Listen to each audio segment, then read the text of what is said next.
There's a spray of blood on my sleeve, a cold drop of sweat creeping down my spine.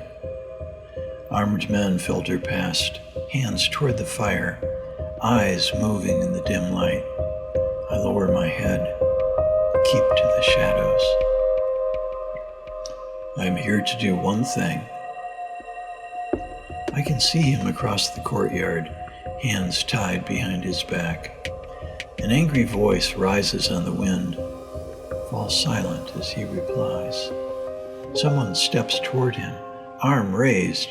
The crack of the hand striking his face echoes against the stone walls. He saw this nightmare coming. He talked about it, even wanted it somehow. We argued about that, and he called me Satan, but I can't bear to think about that. Not yet. I look down at my recently cleaned feet and remember arguing with him about that too, and arguing about whether I would abandon him.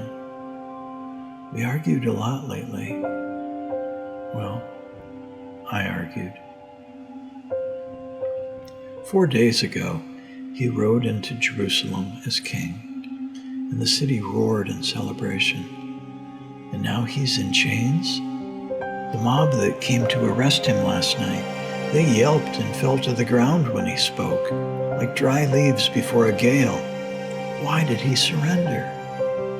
Why is the Son of God standing here on trial, choosing to be weak?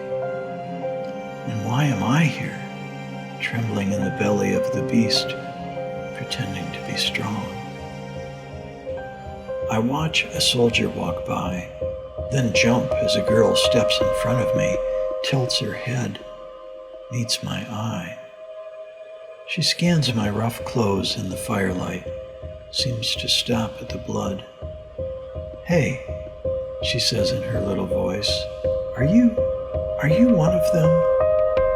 Heart pounding, I thrust my hands behind my back, shake my head and growl, "Of course not." "Oh," she says, sounding disappointed.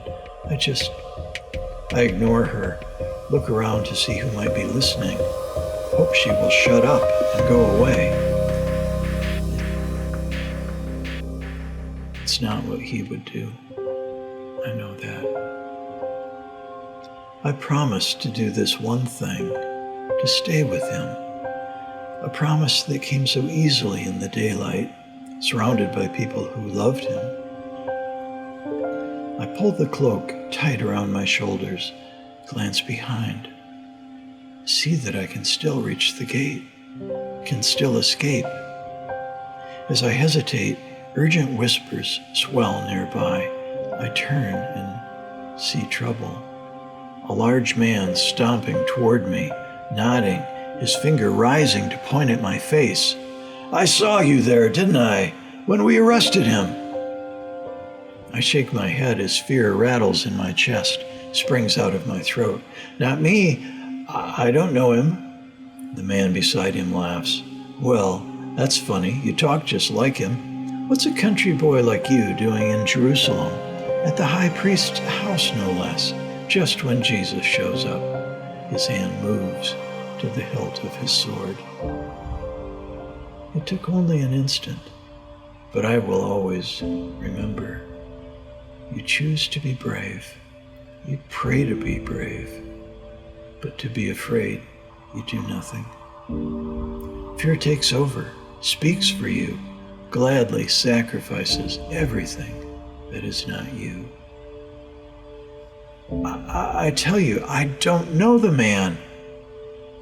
I felt a flood of relief as they turned away, but then I glanced across the courtyard to see a bleeding face looking at me, heard the shriek of a rooster proclaiming the day of his death. I had one thing to do, and I failed. He had one thing to do, and he did it.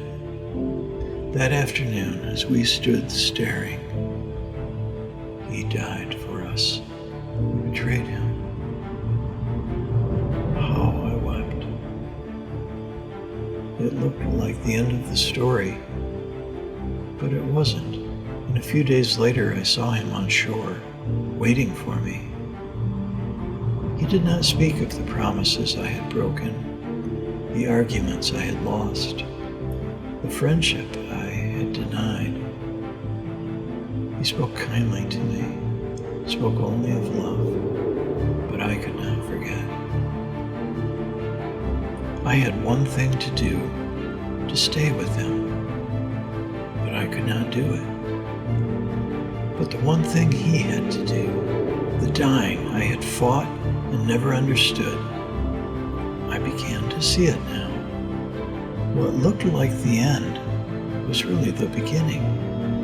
What looked like failure was a beautiful success. We are too weak to stay with him, so he made a way to stay with us.